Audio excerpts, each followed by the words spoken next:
Hey guys, what's up?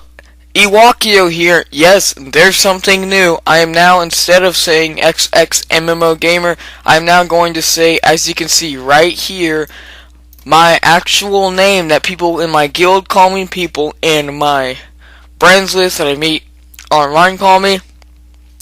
And I'm ready to show you Star Wars: The Old Republic, created by BioWare and EA. Now this game has had probably one of, if not the best, launches for an MMO in history. Why do I say that? Well, they already have about 1.7 million subscribers in their first month of release. Now I'm a little laggy here because, as you can see, I am not running on Bandicam any longer. No. I decided not to be a cheap person, and wow, that's a fail auto run. Not to be a cheap person, and I'm actually now using Fraps. Yes, Fraps. I figured it would be much better for gameplay, be much better video quality, and I can go over 10 minutes now if I want to. So now if I decide to go into a flashpoint, which, if you're a WoW player, you don't know what a flashpoint, and you don't know what a flashpoint is, it's basically an instance or a dungeon or whatever the hell you want to call it. But yeah, basically, this is Star Wars: The Old Republic. They call them flashpoints. I got this game Christmas, alright? So I've been playing it a lot for about the last month. And it's a lot of fun. You know, this is my highest level Republic player. I have a Sith Inquisitor on my Sith Empire server, and he's level 24, so it's not much difference, but I won't be playing on him too much, because I'm actually really liking the Trooper here, because you know why? The Trooper is the equivalent to a bounty hunter on the Republic side, because all classes are basically, they're just, okay, all classes are balanced in a really unique way. So, the Jedi Knight is equivalent to the Sith Warrior. The Jedi Consular is equivalent to the Sith Inquisitor.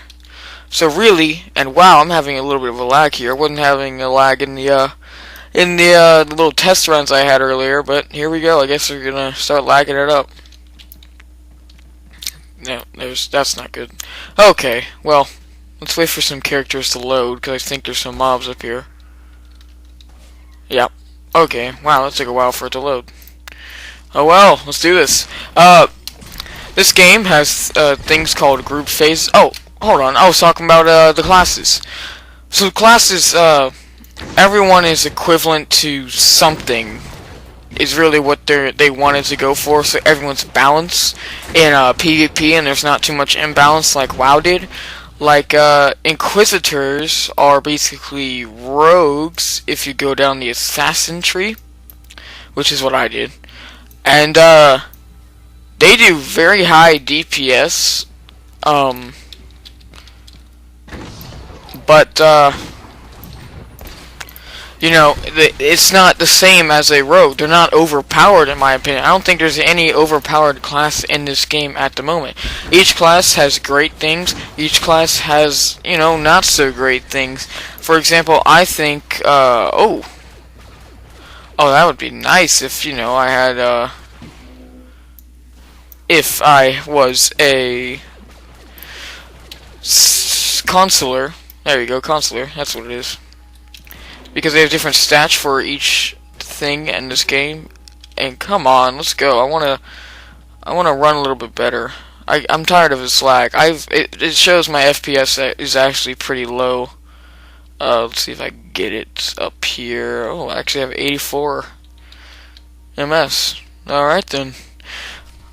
Alright.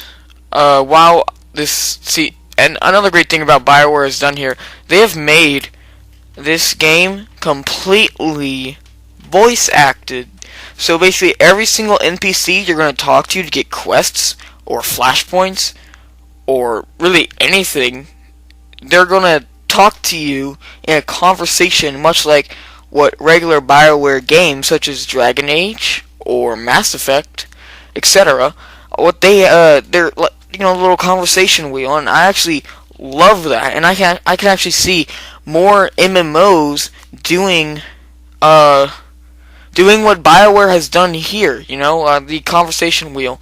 Now, since I'm running with Fraps, the conversation is going to take a little while longer to pop up, because let's be honest, I don't have the very best computer. All my graphics are on low, so there's a very big downside to that because my computer just can't take high-res graphics in this game or really anything above the low quality without me getting just awful lag, probably going above the MS equivalent. But when this conversation starts, I'm going to stop talking. So here we go. There's an entire galaxy full of depraved lunatics plotting against our great republic, and we're busy rummaging for valuables. Be patient, Forex. Black Ops are cheap. Commander Tavis needs us to be resourceful. But I've been operational for days now. Imperial vermin across the galaxy should be cursing the Republic ingenuity that created me. Nobody move a muscle. Keep your hands where I can see them. Contact. Multiple armed subjects. Engage and terminate. Negative. Subject identity confirmed. Officer, Republic Army. A valued ally in our battle against tyranny. Great. Look, this is a top-secret mission. Commander Tavis sent us himself. Does Havoc Squad Commander Tavis mean anything to you? I'm the commander of Havoc Squad. Tavis is a traitor to the Republic. Tavis isn't a traitor. He was betrayed. And there are some of us who aren't standing for it. Forex, secure the package and follow me. The rest of you, gun this scum down and rendezvous with us at Objective 7. Negative. What you suggest is an act of betrayal. The murder of fellow... M1 Forex, override code 558. Secure the objective and follow me now. Sir, yes, sir. I'm your commanding officer. Ignore this man's orders. Negative. Override code condition 558. Obey only orders given by Commander Heron Tavis, or personnel designated by same. Let's go! Move! Move! Open fire!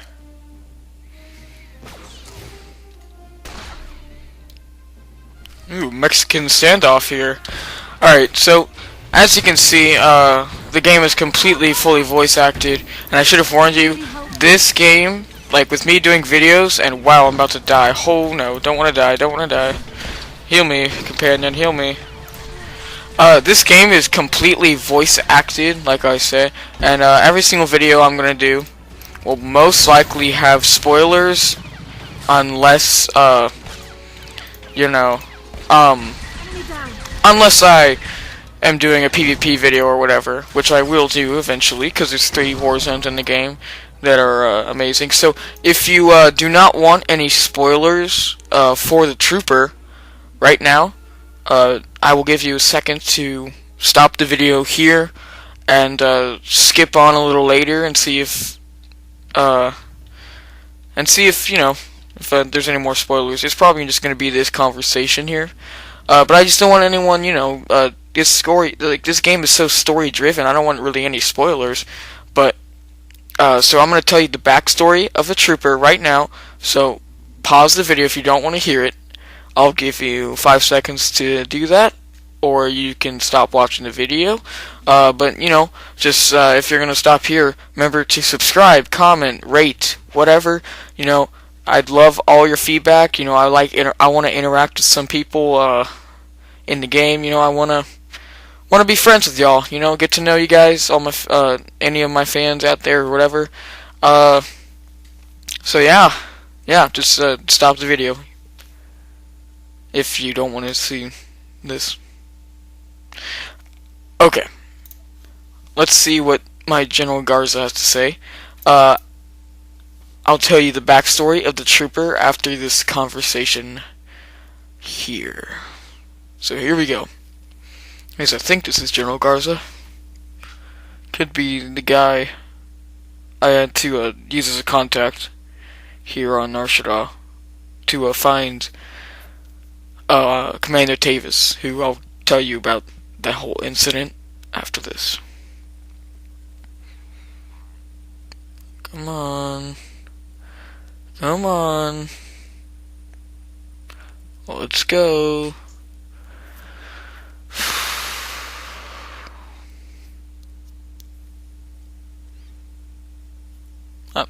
I could have already just told you the entire backstory right now.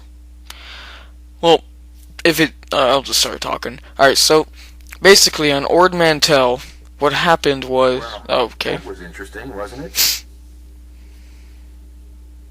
Any idea where the droid went? We've got a pretty solid lead. Our tap on the vault cams wasn't perfect, but the droid's crew looked like they were packing Republic heat, all standard issue. We didn't have audio, though. Any luck finding out who we're dealing with? They were Republic Special Forces soldiers who have defected to the Empire alongside Heron Tavis. Defections in Spec Force. That's news. Big news. Any particular reason SIS isn't in the loop on this? General Garza made it clear that she didn't want SIS involved. Ah.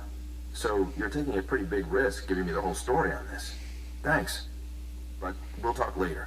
Our new traitor friends have holed up in an abandoned arms factory in the red light sector. I have a team setting up shop in a warehouse not far from the arms factory. Meet up with us there. Keep your eyes open. The red light sector isn't exactly the safest place in the galaxy, so you're taking a pretty big risk giving me the whole story on this. Thanks. But we'll talk later. Our new traitor friends have holed up in an abandoned arms factory in the red light sector. I have a team setting up shop in a warehouse not far from the arms factory. Meet up with us there. I'll move out ASAP. Keep your eyes open. The red light sector isn't exactly the safest place in the galaxy. See you soon. Okay. So basically what's going on here is that Heron Tavis, I think his name's Heron, and the entire group of Havoc Squad. Okay, so the beginning of the storyline so far is what I've seen, is that I go into Ord Mantell, right? And I know, it's a first look video, why are you spoiling a lot of the story? Well, the game is so story driven, I don't know how I can't just, not tell you the story here. So I apologize if any of you do not like me, don't like me, I guess, spoiling the story, but I'm only up to level 21, so whatever. Basically, what's going on? It's not even that big of a deal. You're gonna find out eventually. It's not even I'm not even that into the story to where it's not very big. I found out about the Trooper story before I did the Trooper. Okay. So I go to Ord Mantell to be the new recruit into Havoc Squad under Commander Heron Tavis. There are, I think, 4 or 5 other members of Havoc Squad, and Havoc Squad is they're like the most elite, squad in the Republic's military, is basically what BioWare is going at here. So, Havoc Squad was sent to, I think, Balmora or Belsavis, which are 2 planets in the game, and they asked for aid from the Senate, or from the Republic military, and the Senate, I think, denied the aid they denied the aid to Havoc Squad. So Jet Carden was the commander at this time, and they had to hold out on their own against the Separatists, and they ended up winning, I think, and they all escaped alive. Jet Carden ended up leaving Havoc Squad and left Commander Heron Tavis in charge. So then Tavis, I think a couple of years passed, and what happened is, he felt, and everyone in Havoc Squad except for my character feels this way, that the Republic is losing their grip on, the galaxy and whatnot, and they're not as strong as they used to be. So really, what they feel is that the Empire is stronger than the Republic. So they defected to, here's the big oh snap. Havoc Squad, when you're finishing up on the Ord Mantell, you did all this stuff. You have to locate a bomb for them. It's called the NR7, and they what they do is they defect to the Imperials with the help of the Separatists. Well, the Separatists had the bomb. I had to get the bomb or locate the bomb for them. Then they went in, and the Imperials helped them, and they got the bomb, and they left with the bomb.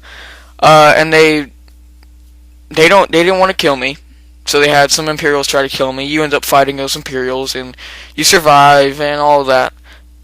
And you become the new leader of Havoc Squad. You get Eric Jorgen as your companion, who was with you on Ord Mantell, who ends up wanting revenge on Havoc Squad for basically screwing up his career. Which his career is actually fine now since he's in Havoc Squad, really. But basically what happens is that later you go to Coruscant. I don't really remember what happened in Coruscant. I'm sorry. But then you go to oh, that's right. You end up looking for Wraith, who was first lieutenant, or the sergeant of the former Havoc Squad. And so what happens? She's not for her. She's not in there. You save a senator. Then you go to Taurus. The third planet you'll be on, which I just got off of. God, I hated that planet. And the medical officer Needles is using the rack plague or disease, which is it's like a zombie disease where you get scratched or bitten. You're going to end up turning into a raccoon. You're hungry for flesh and whatever. So he's going to try and use this as a giant weapon against the Republic and its followers. So you go in, stop. Spoiler alert. You kill Needles. Right. So there's one Havoc Squad member. Then you come here to Nar Shaddaa. On Nar Shaddaa, they have Havoc Squad has control. I think droid. It was the droid that we saw in the conversation. MX4 or whatever. So the droid is a super power weapon that Havoc Squad has, and they're gonna try and use it against us. Yeah. And we're trying to get the Republic's trying to get control of the droid. And I don't think there's anyone from Havoc Squad on Nar Shaddaa. We're just trying to get control of this droid. So yeah, there's the spoiler alert. That's I just kind of caught you up on the story so far for the trooper while on Nar Shaddaa. I know I get the droid as the companion, so the droid becomes my companion, and Sergeant Ilara Dorn becomes your companion when you finish up on Taurus, and obviously Eric Jorgen becomes your companion when you finish up on Ord Mantell. Alright, so I'm gonna post in the description of when the people who probably left during that entire little conversation there, when they come back, I'll just post it in the link when the time comes back to when they can come back, and there won't be any more spoiler alerts. Okay, so if you paused it and you're back, welcome back. I just had people who wanted to know a little bit more about the trooper class come in. You didn't miss much. I kind of just stood there and talked a little bit about the class itself. Had a little conversation with and the conversation would probably be a little bit of a spoiler, but I explained everything later on. But yeah, if you don't want to see it, then don't go back. I'll post the times in the chat. I posted the times that are in the chat and link below. So if you want to go back and see it, then yeah, go ahead and go see it. So basically, another great thing about this game is that you get companions. Yes, like all BioWare games, you get companions. Or I think most BioWare games. In this game, you get companions. At the moment, I have Ilara Dorn. She is my companion. She is a healer, which is always nice to have, and I'm so lucky that I got her as my companion early on in the game, only on my third planet to venture to, called Taurus. And yeah, so she's a pretty good companion, and you get companions, and you can interact with them. If they're female, you can have a romance with them, or if they're the opposite gender, then you can have a romance with them. You know, you gain affection from them if you make a good decision in your chat, and yeah, you have to build up to love, I guess. Let's see, it's actually pretty hard to get up to the love. It is, think about 10,000 affection points, and I'm at what, 372? Yeah, 372. So yeah, I mean, whoa, tripping. But yeah. Alright, so this combat, it's similar to WoW. I mean, obviously, you're gonna get games are gonna copy, the king of MMOs that change the MMO universe. No duh. I guarantee you, games are going to copy Star Wars: The Old Republic, which, in my opinion, is the best MMO I've actually played. I think it's better than WoW. I don't care. It's my opinion. Please don't leave any hate comments in the comment section below. Now, that doesn't necessarily mean WoW is a bad game. No, WoW is a fantastic game. I could play WoW all day long. But honestly, Star Wars: The Old Republic is the game to beat now. I think it really is. It really does show like what people are probably going to be doing in the future, or like, because this game has so much publicity in it, and where I live, MMOs are not big at all. Well, guess what? I haven't seen GameStop do this since WoW, probably, and they actually put up a poster, and they're actually I didn't want to do that. Actually letting people know about this game, because it's actually a phenomenal game. So yeah, it's not a WoW clone. If you call this a WoW clone, then you clearly are not looking deeper enough into what is surrounding you. This game is, sure, the interface is like, wow, that's like the only thing I actually see that's pretty similar to it. I mean, obviously you're going to copy the interface. So, really, you can't call this a WoW clone. I mean, look, just looking at it, it's not a WoW clone at all, in my opinion. I think, because it's fully voice acted. You have companions, your companions basically do the crafting. I mean, look. I have armor tech, scavenging, and underworld trading. Now, as you can see, my scavenging is the only thing I've actually leveled up, because scavenging seems to me to be the easiest one to do that, because you can go out into the world and, just pick random stuff up from dead droids and whatnot. But, clearly this game is not a WoW clone, because you can do so much things that you couldn't do in WoW. Mainly most of it, and most obvious is the voice acting, and all that stuff. It's still a new MMO, right? So people have been complaining about bugs and all that stuff, and saying, "Oh, I'm gonna unsubscribe because this game I can't play this game. It's too difficult for me to do." Well, it's too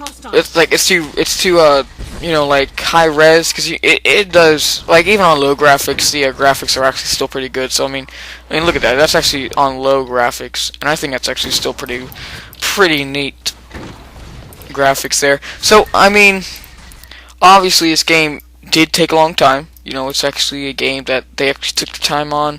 I do feel that BioWare was probably pushed a little by EA towards the end there to get this game released on holiday season, in December. I would have actually preferred it to be more pushed to a more spring 2012 release, Because I feel, that would be the better time. They can get all their bugs pushed out. But EA does tend to push their games, like how they pushed Warhammer Online, which had so much potential to be, I guess, what people call a WoW killer. Obviously, it's not anymore. They only have about 300,000 subscribers now, and I used to play that game so much. And EA Mythic is being so stupid not to make that game free to play. Make that game free to play, and you'll get subscribers back. I promise you. That game was amazing. You guys did a good job on it. The fact that it was PvP based. But why am I talking about Warhammer Online when when I should be talking about Star Wars: The Old Republic? Wow. Okay. Star Wars: The Old Republic, plain and simple, is one. Okay, there we go. Fix that. It's an amazing MMO. It's bringing an entirely new. It's bringing new things that we didn't even think would probably be in an MMO, like a completely voice acted MMO with conversation wheels, and you can actually, it feels like you're actually there. It feels like you're actually controlling and living a Star Wars life. It's like you're actually in the movies. So, I mean, the game it actually does make you, it actually makes you kind of care about your characters a little, like, oh my god, should I go dark side points or should I go light side points? And if I know I didn't explain this, what light side points are, see, you get a little bar here, you can go all light side and go all dark side, and if you can go neutral for your, up to level 50, if you can stay neutral, then you are a boss. Yes. So, it's hard to stay neutral. I'm going all light. I have not made a single dark decision. I think I made one dark decision. Oh well. Yeah, I shot a guy because he was annoying me. So, it actually makes you care about your characters, Like, okay, should I risk, like, for Jedis, they can't love. Should I risk darks? Should I risk this, being in love with my companion here, and risk going against the Jedi code, or should I, not love her, and say it's not the Jedi way, or something like that. It actually makes you care, and it actually makes you sometimes care about the NPC's life. I didn't want to save this one guy, he was being a little bit of an ass to me, and I just said, what, fine, light side points are worth it, so I just let him go. But yeah, the game actually makes you care. For first looks, for reviews, I've decided, this game might be my last review, because I think this game is it. This game is it. I think, so for reviews, I thought I would go through all the games that I did, so let's see. Brawl Busters, 4 out of 5. Brawl Busters had great graphics. It's very chaotic. I loved it. It was great. Let's see. I did a video over Allods Online, but I never posted it up to YouTube. So you can check out that game. That game got a 4 out of 5. That game is actually pretty good. If you want a free game that is it's like extremely similar to WoW, then check out that game. Runes of Magic, I don't think I posted a video for that one either. That got a 5 out of 5 for a free-to-play game. Forsaken World, 4 out of 5. Game was good. Had a little bit of, didn't really want to keep, the quests weren't actually exciting. And I want quests that are actually, interesting to play. World of Warcraft, 5 out of 5, no questions asked. A phenomenal game. Blizzard did a great job, even in its 8th year of being out. It's great. So 5 out of 5. Let's see, what else did I do? I think that's it. I did a video over Eden Eternal. I don't remember if I posted it on YouTube. I don't even have it on this list here I have in front of me. But Eden Eternal got a 4 out of 5. I mean, it was an interesting game. Actually, no, I'm gonna change that to 3.5 out of 5. I didn't think it was a great game. You know, it was a little too kiddish for me. Oh snap! What the heck? All right then. Good to know. All right. And I'm gonna wrap it up here. Star Wars: The Old Republic. 5 out of 5 because of great voice acting. This is BioWare's first MMO to date, and I think that I read somewhere they're already thinking about making another MMO. But 5 out of 5 for voice acting. PvP is exciting. I love the PvP in this game. I can't get enough of it. The PvP in this game is just great. I'll post another video up on later on, probably today, of the PvP. And thanks, guys. I'll see y'all later. Let me bow to you guys. Thank you very much for watching this first look. I hope that this video, if you still are, if you stayed for this entire video, then thank you very much. Guys, I'm gonna keep posting Star Wars: The Old Republic videos. I'm gonna turn into a Star Wars: The Old Republic channel. Probably that. It's gonna be all Swtor you need. Alright? Later, guys. Thanks for watching. Please comment, rate, and subscribe. I would love all your feedback. The more subscribers, comments, ratings, or like personal inboxes. I've had several people message me saying, "Oh, you helped me buy this game. Thank you very much," and all that. Well, thank you. I'd love hearing that. And if you guys doing that stuff, I'll keep posting more videos and all. So, see ya. Ciao.